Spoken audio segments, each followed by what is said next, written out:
ये भी उसी तरह की एक साइट है, but this is actually on a ship. ये है जी मेराज 3 तैयारा। ये है जी इंट्रूडर। ये वियतनाम वॉर में बहुत ही ज़्यादा कसीर तादाद में इस्तेमाल हुए थे। The first ever space shuttle ever built enterprise. ये है जी वो कैप्सूल जिसमें एस्ट्रोनॉट्स वगैरह वापस आते हैं, और जस्ट ये ऑलमोस्ट लेटने वाला ही हिसाब किताब है। That is the position. It use to surpass the speed of the sound. I mean जो इसके फ़्लाइट टाइम था यूरोप से अमेरिका में, it was like less than 3 hours. जी ये नॉर्मल सबमरीन नहीं है, ये न्यूक्लियर वेपन कैरियर भी है। यहाँ है जी जहाँ पर मिसाइल्स लोड किए जाते थे।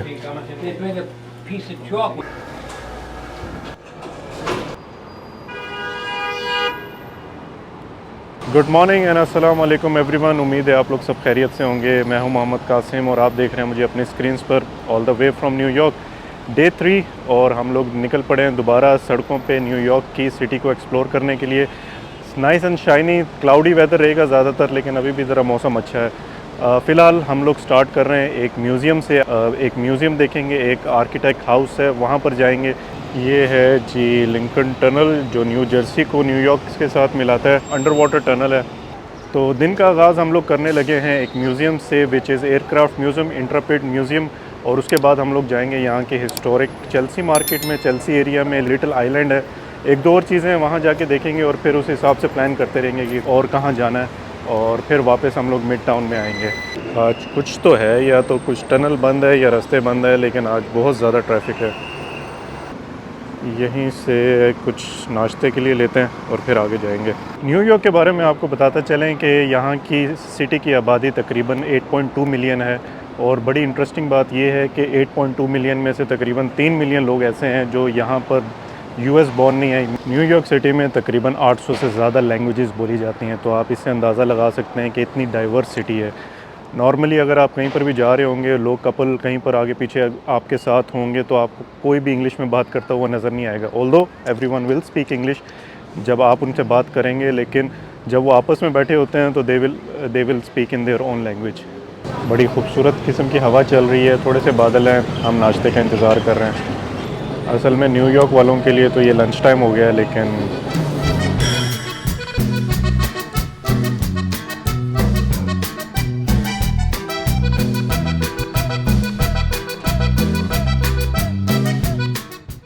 न्यूयॉर्क सिटी कंक्रीट जंगल के नाम से मशहूर है, लेकिन आप ये देख सकते हैं कि जितने भी पाथवेज़ हैं, पेडेस्ट्रियल क्रॉसिंग्स हैं, ये एरियाज़ आप चेक करें, इन लोगों ने क्या ग्रीन एरिया बनाया हुआ है।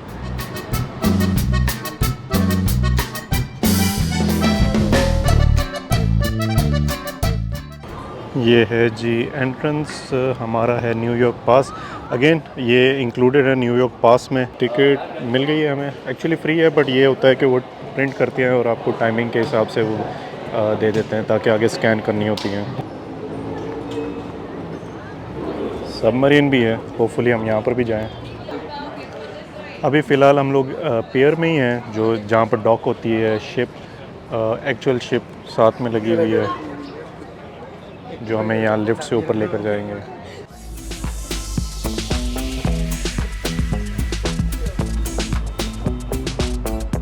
राइट जी, तो मैं पहुँच गया हूँ अपनी सबसे बेहतरीन और फेवरेट प्लेस पे।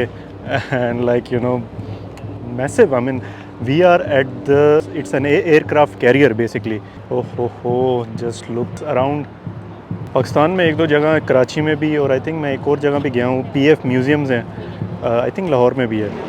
तो आई मीन ये भी उसी तरह की एक साइट है, but this is actually on a ship. ये है जी मेराज 3 तैयारा। ये है जी इंट्रूडर। ये वियतनाम वॉर में बहुत ही ज़्यादा कसीर तादाद में इस्तेमाल हुए थे। पर भी जो हैं इसके, आप इनको फोल्ड कर सकते हैं। ये है जी F-14 टॉमकैट जेट। ये ना सिर्फ नेवी के इस्तेमाल में ज़्यादातर रहता है, लेकिन इसकी एक और वजह शोहरत ये है कि जो टॉप गन मूवी है टॉम क्रूज़ की, उसमें भी यही इस्तेमाल हुआ था। और इसके विंग्स आप देख सकते हैं, ये एकदम बैकवर्ड इन स्विंग हो जाते हैं और it gives like a fast movement to the aircraft.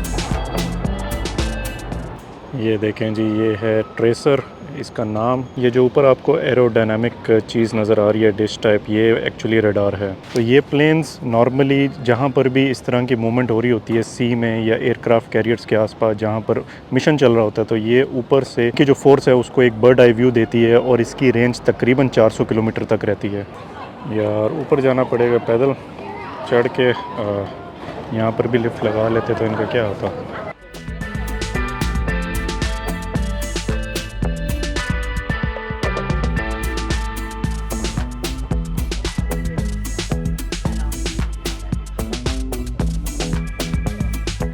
मैं पहले भी एक पाकिस्तानी नेवी के जहाज़ में गया था, अंदर अच्छी खासी गर्मी रहती है। Navigation radar. Right, so you have your primary steering mechanism right here. It's powered steering, right? So it's hydraulic. You have all the tools you'll need for navigation right here. Right, 2 gyro compasses.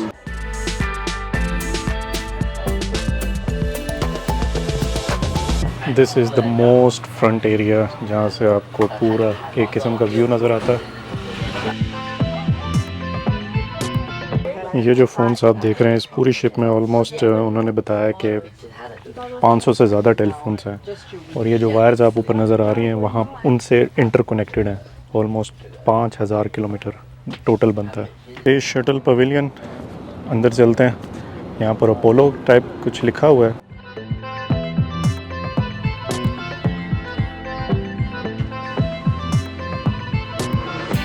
जनाब ये जो space shuttle आपको नज़र आ रही है, this is the original one.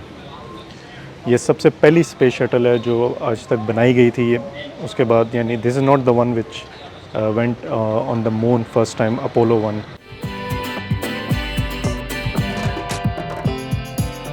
The first ever space shuttle ever built, enterprise.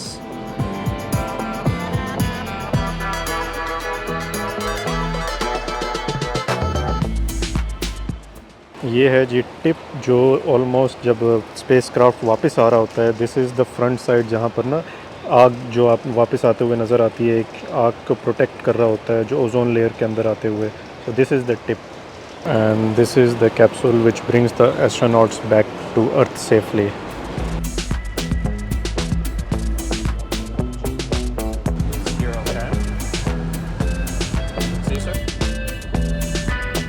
One of the best thing that you come across Europe और अब America में जो भी मैं देख रहा हूँ वो है यहाँ के म्यूज़ियम्स। यूके में मैं गया था लंदन में, वहाँ का नेशनल हिस्ट्री म्यूज़ियम्स, और उसी तरह के बहुत से इतने एजुकेशनली इतने बेहतरीन बनाए होते हैं कि आप like it's worth going over there. यहाँ पर भी लाइक इसकी आई थिंक एंट्री फ़ीस है तकरीबन $30-35, बट अगेन वर्थ इट। आप एक शिप जो ओरिजिनल स्पेस शटल है उसको आप देख रहे हैं, उससे रिलेटेड हिस्ट्री देख रहे हैं, इन्फॉर्मेशन देख रहे हैं, डिफरेंट एयरक्राफ्ट्स। यहाँ पर ऑलमोस्ट कोई 15 से ज़्यादा एयरक्राफ्ट्स डिस्प्ले पे हैं। लिटरली म्यूज़ियम्स जो इन लोगों ने यहाँ पर बनाए हुए हैं ना, they are hub of education, specially childrens वगैरह बच्चों के लिए, तो it's worth coming in here. चलें जी, तो हैंगर डेक से निकल कर नीचे चलते हैं और देखते हैं और क्या नीचे इन लोगों ने डिस्प्ले किया हुआ है।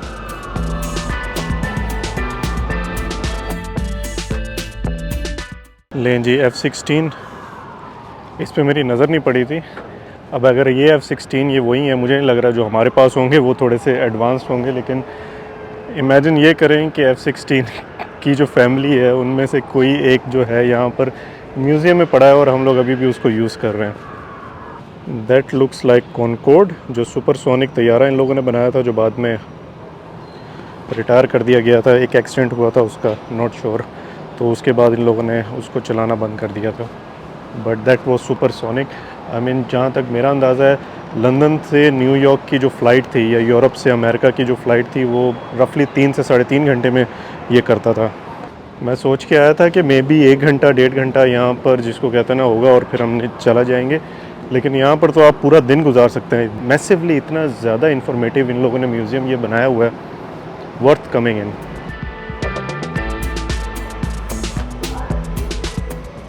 एयरक्राफ्ट कैरियर जी कुछ इस तरह नज़र आते हैं। अभी हम जिस शिप पे है इंट्रपेड, ये उसी का रेप्लिका है, बट आई थिंक हम लोगों को ये आधा इन लोगों ने ओपन किया हुआ है, बाकी नहीं। यहाँ जितने भी हेलीकॉप्टर्स या जेट्स वगैरह हैं ना, ये सारे नेवल एयरक्राफ्ट्स हैं सारे। It has nothing much to do with the air force वालों की एक अपनी फ़्लीट होती है, नेवी वालों की एक अलग फ़्लीट होती है जिनके पास एयरक्राफ्ट कैरियर्स होते हैं। यहाँ पर जिन लोगों ने जिस तरह ये एयर ट्रैफिक कंट्रोल है और ये इंट्रूडर का कॉकपिट है, इसके इन लोगों ने रेप्लिका बनाए हुए हैं। आई थिंक इट्स ओरिजिनल, बैठ के देखते हैं। यप, ओरिजिनल है। तो ये जो शेप है ये हम लोग मूवीज़ में देखा करते थे। So this looks like that air ambulance, यहाँ निशान भी बना हुआ है। ये है जी वो कैप्सूल जिसमें एस्ट्रोनॉट्स वगैरह वापस आते हैं और जस्ट ये ऑलमोस्ट लेटने वाला ही हिसाब किताब है। That is the position. Shipmates rushed into the heat and smoke to take their place.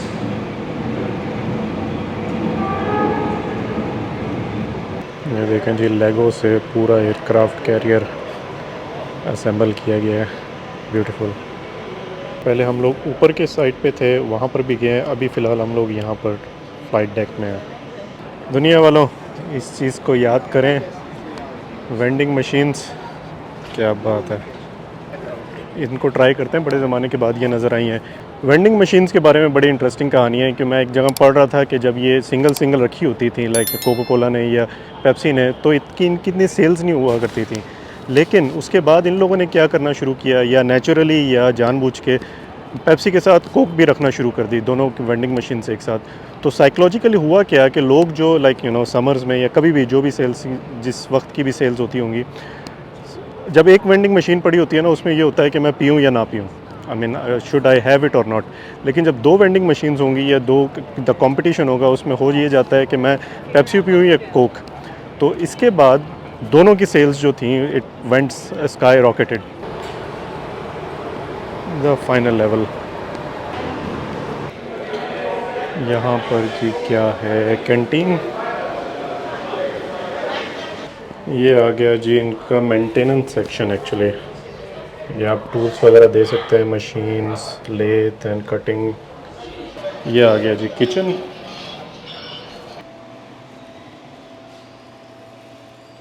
Bunk beds for the crew.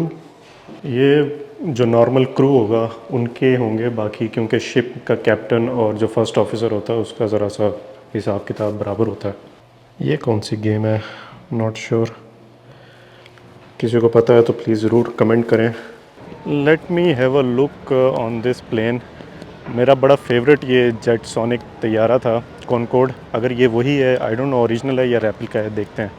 मैंने अपनी पहले वीडियोस में बहुत दफ़ा ये बात की है कि ये लोग अमेरिका में चले जाएं, यूरोप वगैरह में, कहीं पर भी आप चले जाएं, इन लोगों ने अपनी ये देखें पुरानी शिप है, इसको प्रोटेक्ट करके थोड़ा सा पैसा लगा के ओपन कर दिया एज अ म्यूज़ियम या साइट सीइंग लोकेशन पे या अट्रैक्शन पे। तो इससे इन लोगों का अच्छा खासा रेवेन्यू जमा होता है। और हम लोग लाइक पाकिस्तान में ये चीज़ नोट की है। मुझे याद है कि ये जब मेट्रो बस सर्विस स्टार्ट हुई थी, आई थिंक 2015 में, इलेक्शन से पहले, तो मैं 1 साल के बाद वहाँ गया था और आई वॉज लाइक मैंने ऑब्ज़र्व किया था उनकी जो रोड्स हैं लाहौर वाली, वो ऑलरेडी लाइक नीचे दबना शुरू हो गई थी। आई थिंक जो मुल्तान की मेट्रो है वो तो एक जगह, बड़ी जगह से खड्डे भी पड़ गए थे।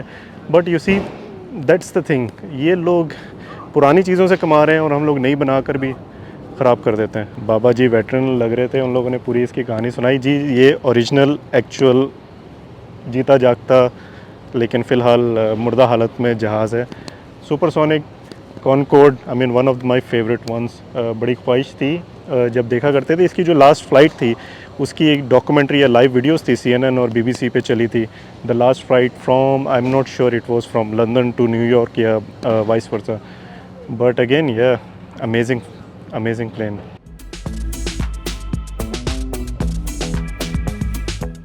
It use to surpass the speed of the sound. I mean जो इसके फ़्लाइट टाइम था यूरोप से अमेरिका में, it was like less than 3 hours. ये जी एंकर हुआ है जहाज़ यहाँ से। Nice view actually. यहाँ पर आप आके यहाँ रिलैक्स भी कर सकते हैं, टाइम लिमिट तो है नहीं। कॉनकॉर्ड सिर्फ 2 ही एयरलाइंस ऑपरेट किया करती थी, ब्रिटिश एयरवेज़ और फ्रांस की। तो लेकिन अगेन जो क्रैश हुआ था वो आई थिंक फ्रेंच प्लेन था, वो क्रैश हुआ था। लेकिन आई मीन बाबा जी बता रहे थे कि it has less to do with the crash, लेकिन क्योंकि ये ओल्ड होते जा रहे थे और बहुत से ममालिक इनको अपने ऊपर फ्लाई करने की इजाज़त नहीं दे रहे थे। लाइक मिसाल के तौर पे आपने यूरोप से अगर एशिया की तरफ जाना, बहुत से ममालिक होते थे जो इनको कहते थे कि भाई आप हमारे एयर स्पेस नहीं यूज़ कर सकते थे, तो वो भी एक मसला था। दूसरा, ओल्ड होते जा रहे थे और फिर इन लोगों की मैन्युफैक्चरिंग भी बंद होगी, मीन्स अपग्रेडेशन बंद होगी, तो इन लोगों ने डिसाइड किया कि विल ग्राउंड दीज प्लेन्स। चलें जी, कॉनकॉर्ड देख लिया हम लोगों ने, स्पेस शटल देख ली और F-16 देख लिया। Let's go to the submarine now. लें जी, time to get into the submarine. जी ये नॉर्मल सबमरीन नहीं है, ये न्यूक्लियर वेपन कैरियर भी है। It's time to go inside the submarine now. So behind me is a hatch. There's going to be 5 of these inside the submarine. Everyone must be able to go through this by themselves before entering.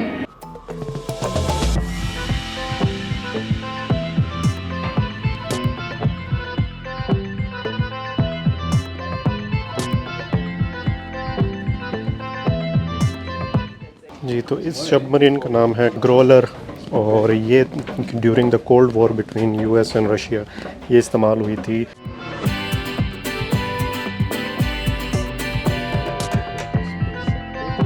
बहुत ही tiny किस्म की space है और यहाँ पर तकरीबन 90 लोग इसमें वॉलंटरीली उन लोगों ने अपनी खिदमत अंजाम दी थी।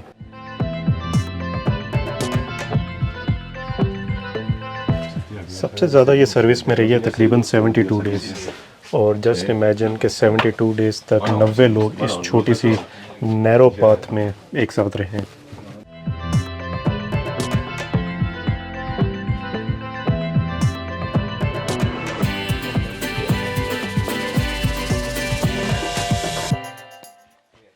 Looks like to be a kitchen, sleeping pods.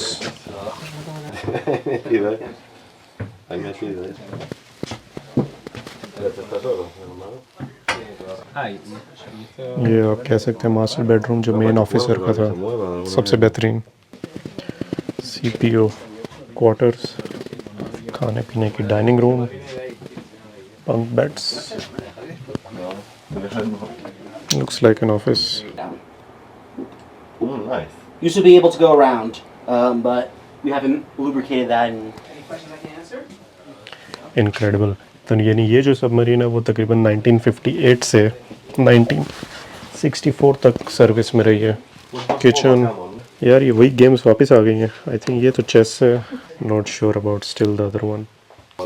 ये देखें जी, जस्ट लाइक यू नो, सिर्फ एक बंदे के लेटने की जगह है और बिल्कुल आई डोंट नो ये अंगड़ाई भी ले सकते हैं या नहीं। ये देखें इस तरह साइकोलॉजिकली आपके ऊपर बहुत ज़्यादा इफेक्ट पड़ता है। आप 70 जस्ट इमेजिन करें, जो सबसे बड़ी सर्विस थी इसकी वो थी 72 डेज़। 72 डेज़ तक ना सनशाइन, ना fresh air, not even the stars, और आप यहाँ 100 बंदों के साथ इस तरह बिल्कुल क्लोज इन रह रहे होते हैं।